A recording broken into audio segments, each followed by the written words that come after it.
उनसे सतर्क होना पड़ेगा। और फिर आपका चेतना का स्तर आएगा, तब ये चेतना आपकी कुंडली जागृत होगी और आप उस बिंदु पर पहुंचेंगे जहां आपको असीम ऊर्जा प्राप्त होगी और जो आपको ब्रह्मांडीय व्यक्तित्व प्रदान करेगा। आपका मन का स्तंभन हो जाएगा तो आप गंदी चीजें नहीं खाएंगे, आप गंदा नहीं बोलेंगे, आप किसी से झगड़ा नहीं करेंगे, क्योंकि आप किसी से लड़ेंगे ही नहीं। और जब लड़ेंगे तो फिर ऐसा लड़ेंगे कि फिर आर बार की लड़ाई होगी, वो वास्तव में लड़ाई होगी। और हमें कुछ भी नहीं आता, ना हमको लड़ना आता है, ना हमें प्रेम करना आता है, कुछ नहीं आता। हम सब कुछ ऊपर ही ऊपर करते हैं। हम प्रेम भी झूठा करते हैं, प्रेम भी दिखावा करते हैं। हमें प्रेम करना नहीं आता, हमको लड़ना भी नहीं आता, हम लड़ते भी झूठे झूठे हैं। अरे लड़ो तो ऐसा लड़ो कि 7 पीढ़ियां बर्बाद कर दो, 7 जन्म तक लड़ो। कितना लड़ना है? लड़ना है, अच्छा आ जाओ, इस जन्म में भी लड़ेंगे, अगले जन्म में भी लड़ेंगे और हम 7 जन्मों तक तुमसे लड़ेंगे। अगर कोई लड़ने के लिए तैयार है तो ऐसे लड़ाकू बनो। फिर तो किसी को लड़ना ही है। और प्रेम करना है तो हम ऐसा प्रेम करेंगे निखिलेशानंद, तुम्हें 7 जन्मों तक नहीं छोड़ेंगे।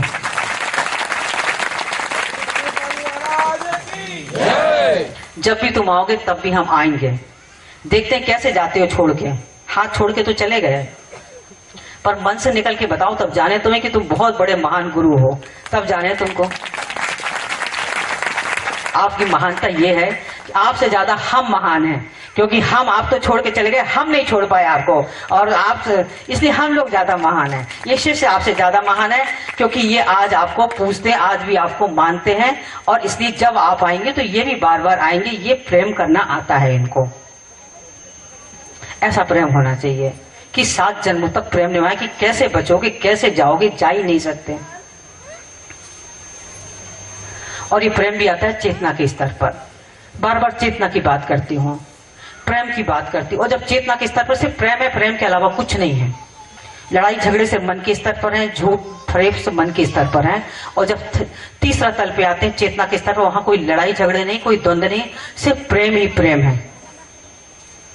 इसलिए प्रेम की बात करना बंद कर दिया, क्योंकि फिर हमारी शिष्य आ जाती, माता जी हम इस लड़के से प्रेम करते हैं, आप ही तो प्रेम की बात करती है। तो मैं तो बहुत सोच समझ के बोलती हूँ कि क्या बोलूं। अब आप कहती थी देखो माता जी प्रेम करो प्रेम करो, तो हम एक लड़का रहिए, इस लड़के से हम बहुत प्रेम करते हैं, इतना प्रेम करते हैं हम जी नहीं सकते हैं।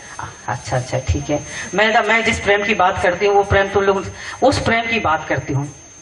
और ऐसे ही आज याद आया, बड़े गुरु जी की बहुत याद आई सुबह। वो अपने प्रवचन में कहने लगे कि शिष्यों में स्त्री तत्व आना चाहिए, स्त्रैण आना चाहिए। स्त्रैण की बात कर रहे थे, कहने साधना में स्त्रैण के ऊपर प्रवचन कर रहा था। और बंबई में जिस शिष्य के यहाँ रुका तो रात में 3 बजे में उठा बाथरूम करने के लिए, तो उस शिष्य ने साड़ी पहन ली, अच्छी लिपस्टिक लगा ली, कंघी अंगी कर ली और ब्लाउज पहन लिया, रुई हुई लगा ली उसने कहने और मेरे सामने आ गया, कहले गुरुजी मैं स्त्री बन के मैं स्त्री बन के पूजा करूंगा आपकी। और उनका मैंने स्त्रैण के ऊपर बोला था। स्त्रैण का मतलब है जब अहंकार खत्म हो जाए तो स्त्री तत्व आता है, स्त्रैण का मतलब। तब शिष्य साधक बनता है, क्योंकि कबीर ने कहा राम से मैं तुम्हारी बहुरिया, मैं तुम्हारी पत्नी बनूं। ये कबीर ने कहा राम से। तो उन्होंने कहा मैंने स्त्रैण के ऊपर बोला, तो वो बिल्कुल स्त्री बन के आ गया, बिल्कुल स्त्री बन के आ गया और कहने लगा कि पूजा करूंगा मैं 3-4 बजे रात की आपकी, आप मेरे घर में रुके हैं। और बड़ी हास्यास्पद स्थिति हो गई। फिर दूसरे दिन मैंने समझा नहीं भाई, मेरा कहने का मतलब ये नहीं था। लोग कहने अर्थ का अनर्थ लगाते हैं शिष्य लोग, कहते कुछ है वो सोचते कुछ है, और यही शास्त्र में हुआ है कि जो कहा जाए उसको सही अर्थ में सुना जाए और उसका सही मतलब लगाया जाए। प्रेम तो जिस दिन प्रेम प्रकट होगा तो फिर आध्यात्मिक प्रेम प्रकट होता है। जिस दिन हम विराट से प्रेम करते हैं, चेतना के स्तर पर प्रेम करते हैं, तो पक्षियों से भी प्रेम होता है, क्योंकि आप ब्रह्मांडी व्यक्ति बन जाते हैं कि चेतना पूरे ब्रह्मांड की होती है। चेतना के स्तर पर आपके सारे ब्रह्मांड पर संबंध है, अज्ञात के साथ संबंध है, क्योंकि चेतना का संपूर्ण ब्रह्मांड में जो अज्ञात है। मेरी बात समझ में आ रही है? क्या प्रयोग शुरू कराऊं? चेतना के स्तर पर अज्ञात से संबंध बनता है, और इसलिए थोड़ी देर के लिए अपने मस्तिष्क को और अपनी बुद्धि को एक तरफ रख दो। ये बुद्धि के संबंध से परिवार के लिए है, बस वो इतना ही समझेंगे ये हमारी पत्नी है, बस पत्नी से ज्यादा कुछ नहीं है। ये हमारा पति है, ये हमारे माँ बाप है, कमा के लाए, ये पंचेंद्रियों के संबंध है। पर चेतना के स्तर पर संबंध ब्रह्मांडी संबंध बनते हैं और वो साधक समझ सकता है। साधकों की भाषा सिर्फ साधक समझ सकता है, ज्ञानियों की भाषा सिर्फ ज्ञानी ही समझ सकता है और कोई समझ ही नहीं सकता।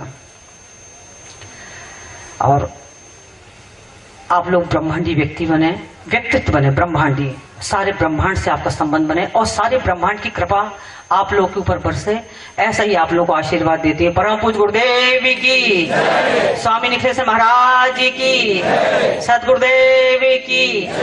हर हर महादेव, हर हर महादेव, हर हर महादेव।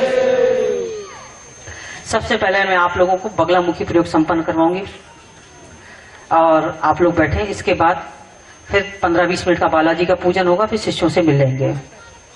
बगलामुखी पूजन कराऊंगा आप लोगों को, अनुष्ठान बहुत जरूरी है।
जीवन के, और जो भी चीज ईश्वर ने दी है कोई चीज बुरी नहीं है और हम भयभीत हैं। और जिस दिन हम जीवन को भी देखेंगे, मृत्यु को भी देखेंगे, सब चीज को समझेंगे तो हम संपूर्ण ब्रह्म किसी चीज से भयभीत नहीं होंगे। और 90% लोग बहुत डरे हुए मरते हैं, बीमारी से मरते हैं, रोते हुए मरते हैं। अब हम मरने वाले रो रो के मरते हैं। पर मृत्यु ऐसी चीज है ही नहीं, मृत्यु कोई भयानक चीज है ही नहीं। और ये जब साधक मरता है एक जब अध्यात्म, तो उसके लिए जीवन के अनंत द्वार खुल जाते हैं। बहुत सारी आध्यात्मिक शक्तियां फिर ऐसे व्यक्ति को लेने आती, बहुत सारे विमान आते हैं। ये सत्य बात है, ये आध्यात्मिक किताबी बात नहीं है।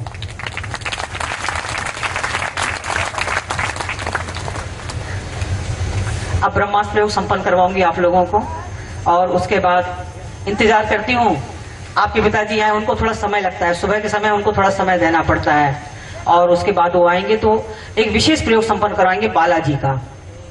वो पूजन मैं वो उनके लिए छोड़ रखा है, वो पूजन वही कराएंगे, मेरा डिपार्टमेंट है। अब मैं आपको ब्रह्मास्त्र प्रयोग संपन्न करवाऊंगी। जय बगले जय जय बगले, जय बगले जय